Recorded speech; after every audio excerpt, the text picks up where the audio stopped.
Hey everybody, it's Tripl-L coming in to talk about My Hero Academia chapter 259. I was supposed to be abroad this week, but that didn't work out. It's been a pretty terrible week, but we're not here to talk about me. We're here to talk about the chapter. My god, this chapter, holy crap, caught me by surprise. I really didn't expect. Well, I was giving a lot of credit to the villains and saying maybe they would do the split assault, but I did not expect it from the heroes. I didn't expect them to actually be going to the hospital. That was a nice surprise for me.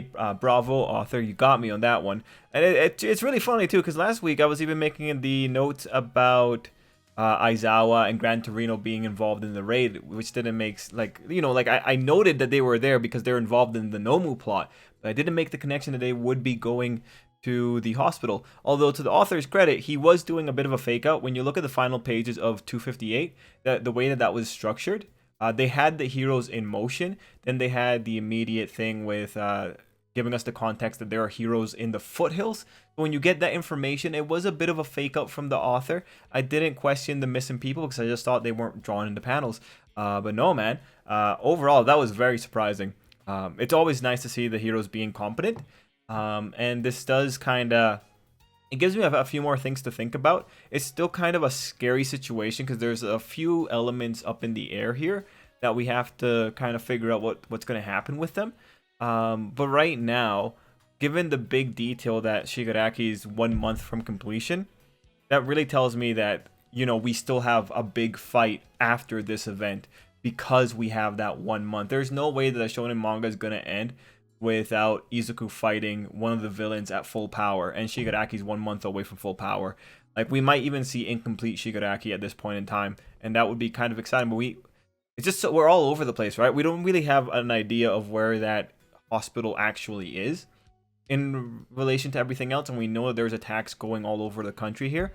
But yeah, let's just get into the chapter and walk through the chapter because there's a lot of really cool details hidden in the chapter that I think would be worthy of getting them pointed out. Okay, so the first thing that we're going to start with is chapter 259. We're going to be looking at the cover page, just because the cover page is cute.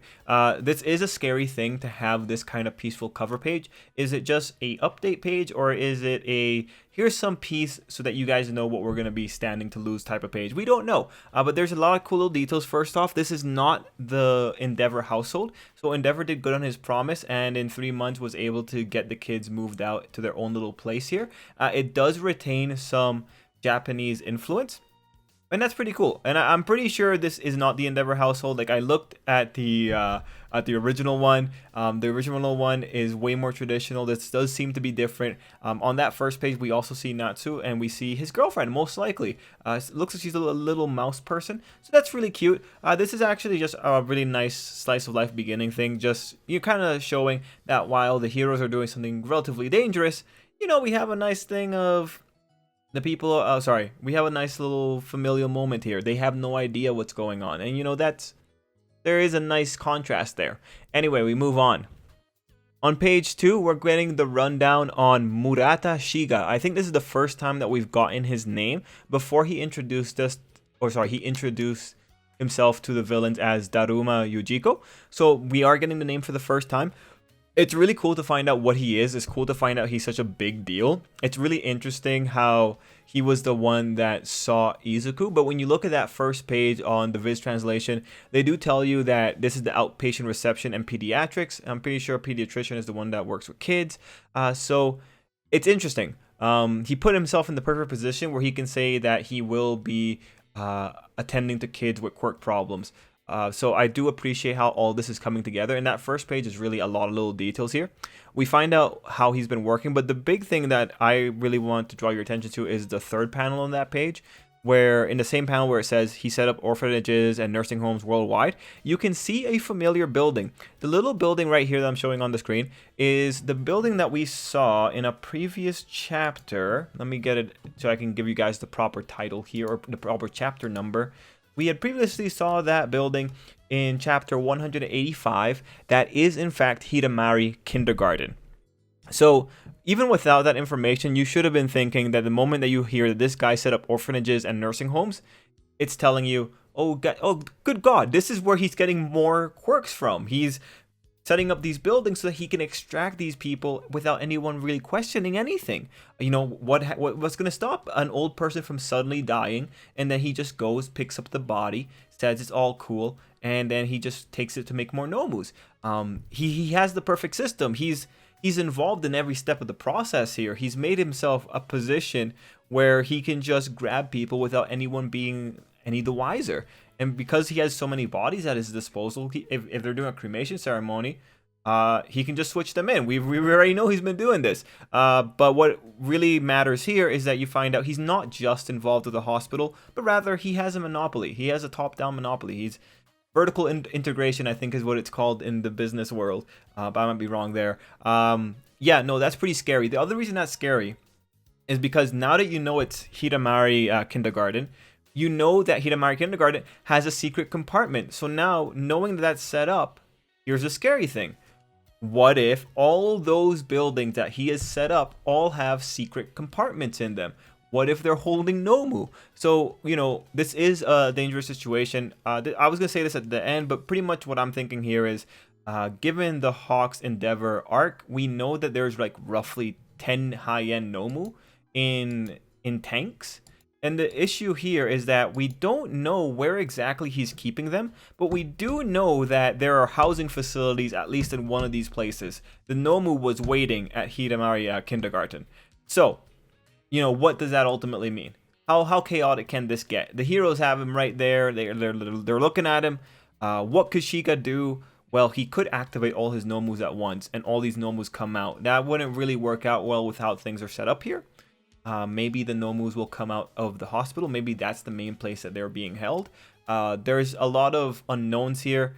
Or knowing that there are hidden spaces in the buildings that the guy has made, it probably implies that this guy has the means to transport the Nomu without people noticing, and then also being able to mobilize them from different places.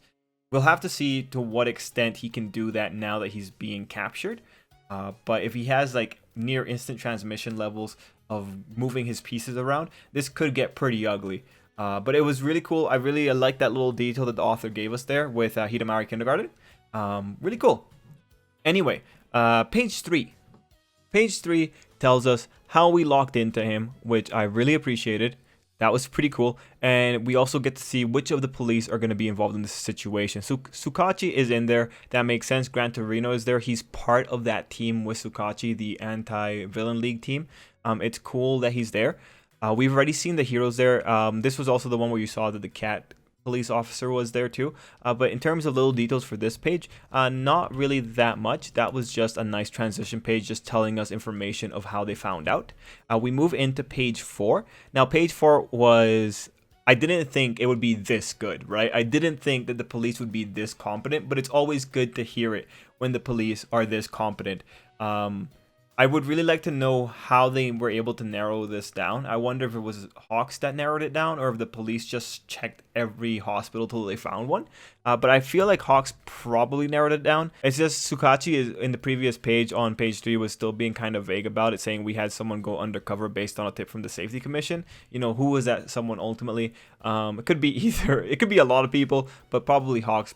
Hawks probably gave them a little bit more of an idea here. Anyway, what I liked in this page, here are the little details. You got to see the image of the informant, or not the informant, but the insider ahead of time. So you got to see what he looked like in that little panel right there.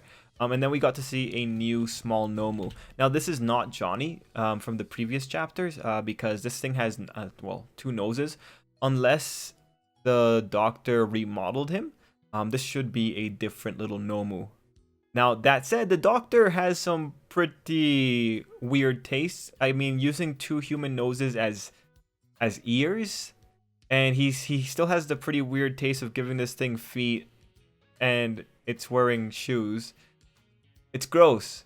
It's really gross. That's really weird taste. And this guy has a grandkid.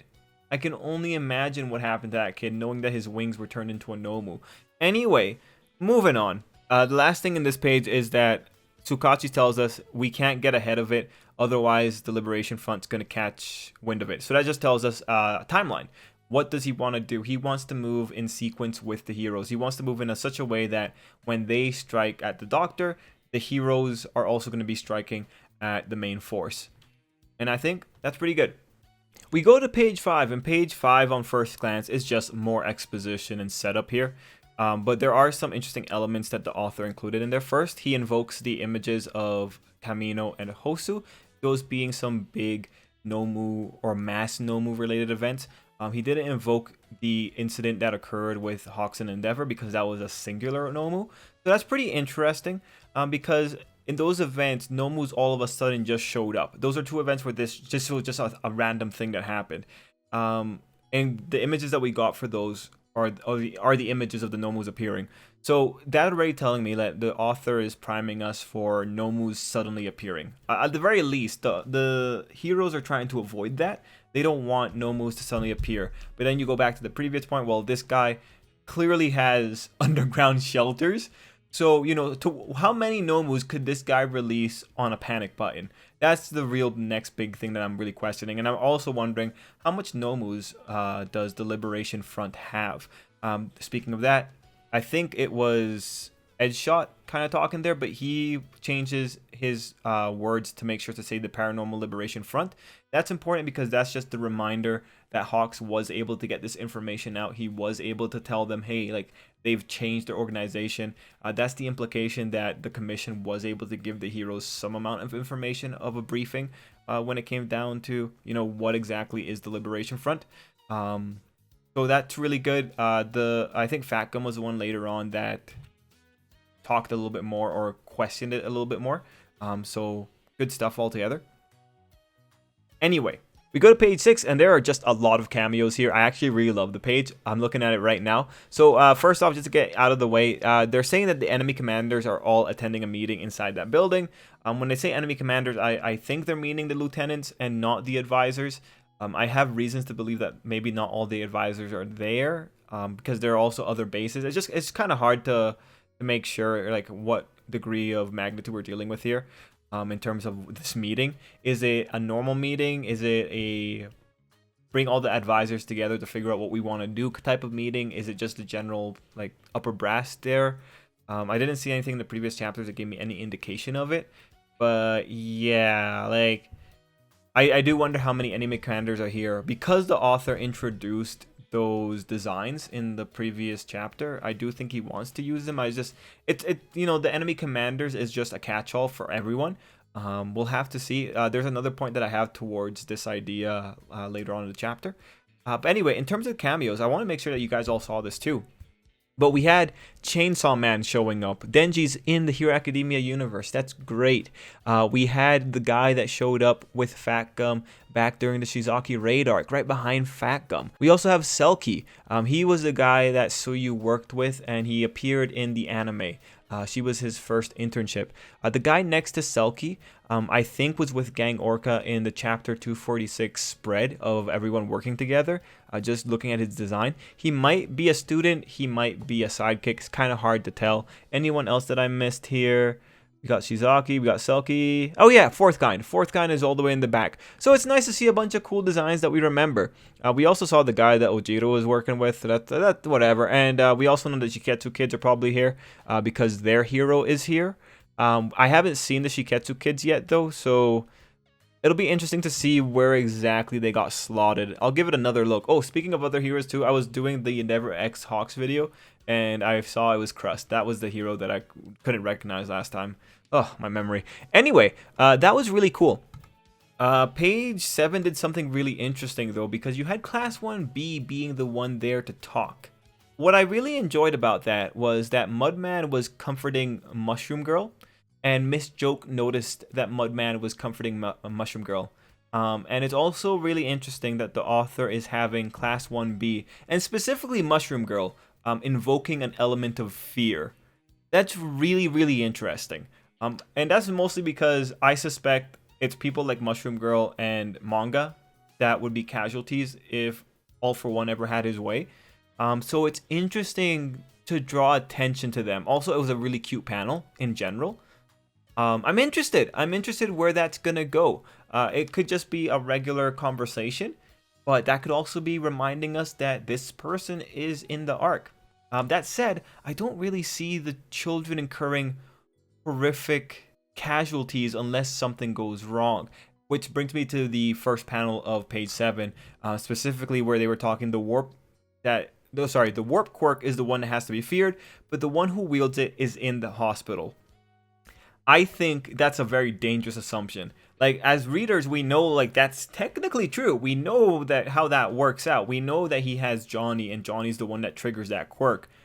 But that feels like a very, very dangerous assumption to make in general, because you just established that the warp is dangerous. Is it to be feared? I mean, yeah, technically, because the Nomus can come in on it. But I would not have, if the author didn't bring up the quirk, the warp quirk, I would not have really thought about it too much. Mostly because that quirk is kind of limited in how it can be used.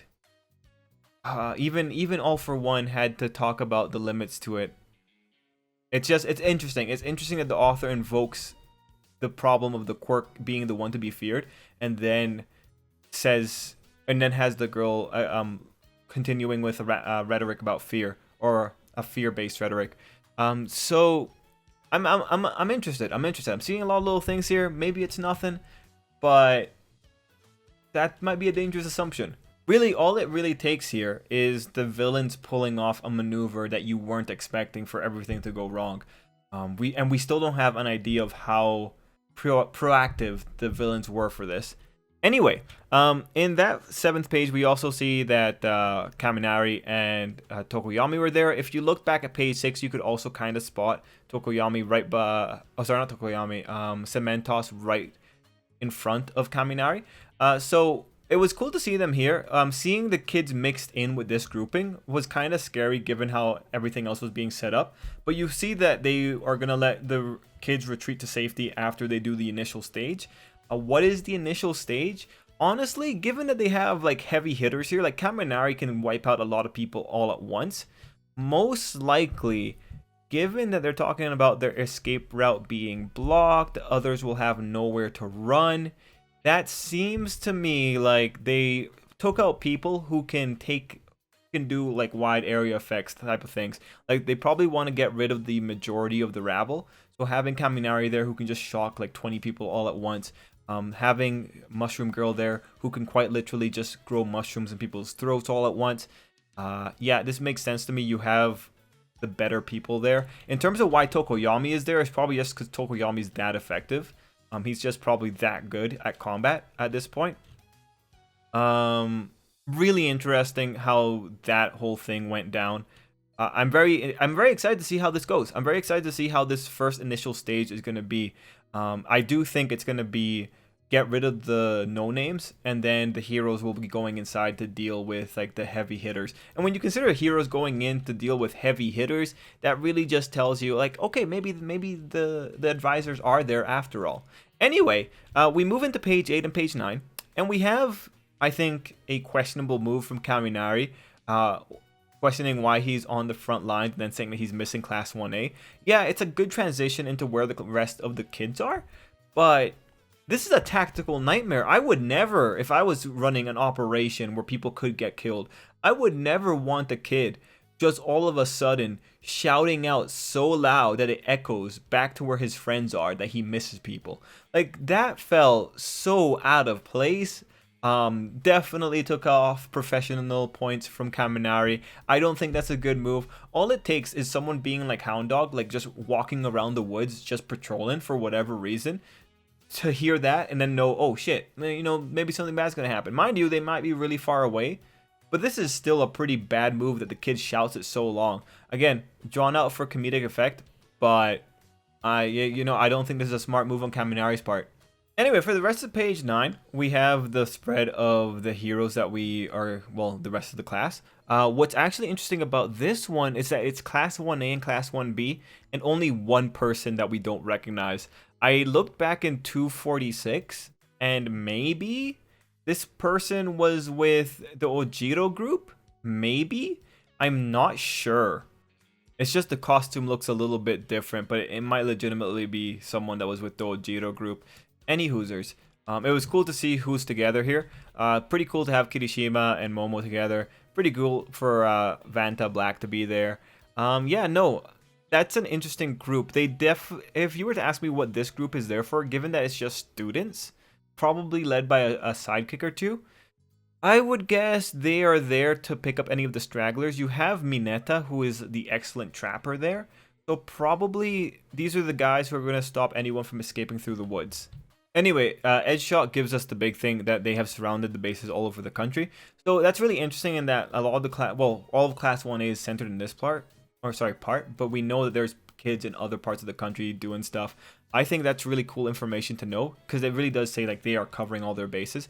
Gives you a lot more faith, and it also just makes you wonder like, well, actually, how many people are not at the bases right now? Like, how many people are in the main base? How many people are in the other bases around the country?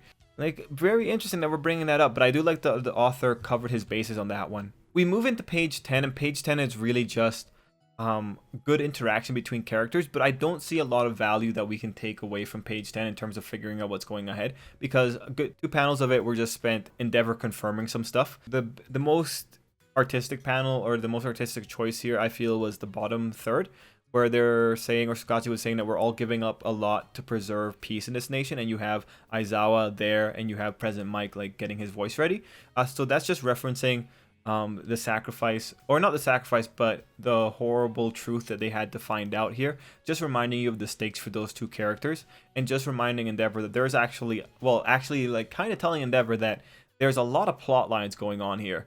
This attack means a lot to them, as probably in a different way than it would mean to Endeavor. Like, Endeavor is very much focused on this mission that Hawks gave them, whereas President Mike and Aizawa are very much focused on getting revenge for their buddy. So, intersecting plot lines. We have a lot of intersecting plot lines here. Anyway, you go into page 11. Page 11 is Endeavor telling Hawks that he did what Hawks wanted, and then he has, it's a kind of somber panel, kind of makes you feel like, oh man, Hawks might be in trouble kind of thing. Just, kind of drumming up the dramatic tension. Next, we are downtown, where people are pretty much giving us an establishment page for page 12, just telling us what's going on in the city. People can't find any heroes, but then a lucky couple manages to find at least one, and it's our good old buddy, Slide Guy, whatever his name is. So that first page, cool. Page 13, I really liked it, though. I loved everything about that page. How he's looking around, how Death Arms comes out of nowhere, and Death Arms just gives him that little wham line, calls him a backstabbing liberation nut. I love the art on it. I love the detailing on Death Arms' gear, and I loved how the author like slowly like made his hands come together. I liked it, man. I thought that was a pretty cool thing. Like everything about that page was just really nice, and like the face work was so nice that I really feel bad for the villain here, or for the traitor. But no, that was a cool little thing. I was wondering what was going on with this angle, and so it was cool to actually see it addressed. I really appreciate that author. I think that was really cool. Now, thing is here though to point out is that he's one of the advisors for, I think, Skeptic. He's one of the advisors, but he was out doing his regular duties. So that's one of the first things that tells you, well, like, by definition, not every advisor is going to be at the building. So I do wonder how many character designs or how many unique characters the author is going to put up against the hero raid. I still do think we're in a situation where those Nomus could pop up out of nowhere. We really need to know, like, how many Nomus did the doctor move over there. We know that Gigantomachia is probably at the main building if he's not protecting Shigaraki directly. And Gigantomachia is equivalent to a Nomu. Would you call Gigantomachia a high-end Nomu? Well, we don't really know how many quirks the guy has, but he's rational. And that might be the thing that makes the whole thing, makes him like pretty dangerous. He's equivalent because he has so many quirks on him. He can take out a mountain. If he's there, you realistically have a legitimate threat that a lot of heroes will be checked on if they went into the fight. Anyway, the sliding hero, his whole thing, like the point of him is just, appreciating that legitimately a lot of people were, he was left out of the situation. I would assume that there are other heroes in different parts of different towns who probably also were left out of what was going on today. So, interesting. Now we move into page 14 and 15, and at this point I do want to just point out, or just say so we have it on the record, I'm not too sure of everyone's relative geographies here. I don't know where everyone is here. But from what I understand after seeing this, Burning did tell us that there are heroes in the foothills. So I assume that Izuku's group are in the town in front of the foothills, right? That makes sense. So the people going into the mansion right now, yes, you know, they're going to do that, and Izuku is going to be evacuating the civilians out of the places closest to the foothill and not the hospital. I don't know where that hospital ultimately is. Maybe the clues in what the hospital was called. I think, what did they call it? Jakku General Hospital? Maybe? Like maybe all these locations are in the same area, but I don't know. No idea. Anyway, hard to really say. Maybe the hospital's in the same area, but if we're assuming that the hospital's not in the same area and Izuku's group is there to help the heroes who are in the foothills, that means that the heroes are expecting the chaos to spill on the streets, which is an interesting idea. It's interesting that they're planning for so much. Kind of scary, too, to think about it. In the case that the hospital is in the same area as the foothills and the mansion, it would make sense why you would have Izuku and the rest of the kids taking control of the general surrounding, because you don't want the chaos from the hospital to kind of come out. Given that there's a stampede of high-level heroes going into the hospital, it means that they're expecting Nomus to be coming out of the hospital. So the big question is, like, are 10 Nomus going to suddenly just pour out of the basement? That's going to be terrifying, because like each one of those high ends could legitimately ruin us. Anyway, in terms of little details, we do get to see the guy with the hairdo that we saw earlier in the chapter, the informant. He's directing people to where the doctor is, and we also have Mandalay using her telepathy. So that was pretty cool to see her giving that message out to all the people in the room. In terms of the heroes that showed up, the author put in just all the designs that we recognize, or at least, well, the first couple people coming through that door are designs we recognize.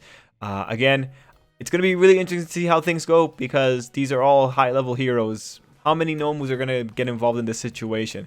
Kind of scary. I hope that by next chapter it's clarified where exactly the hospital is in relation to all these things, because I'm pretty certain that Izuku's with the Foothill group, given that that's what Burning said in the previous chapter. But we'll have to see where exactly that hospital is. Anyway, if there's any misunderstanding that I have though, guys, let me know, because I'm like, the geography is just confusing me. I am legitimately confused on it, and I might be missing something.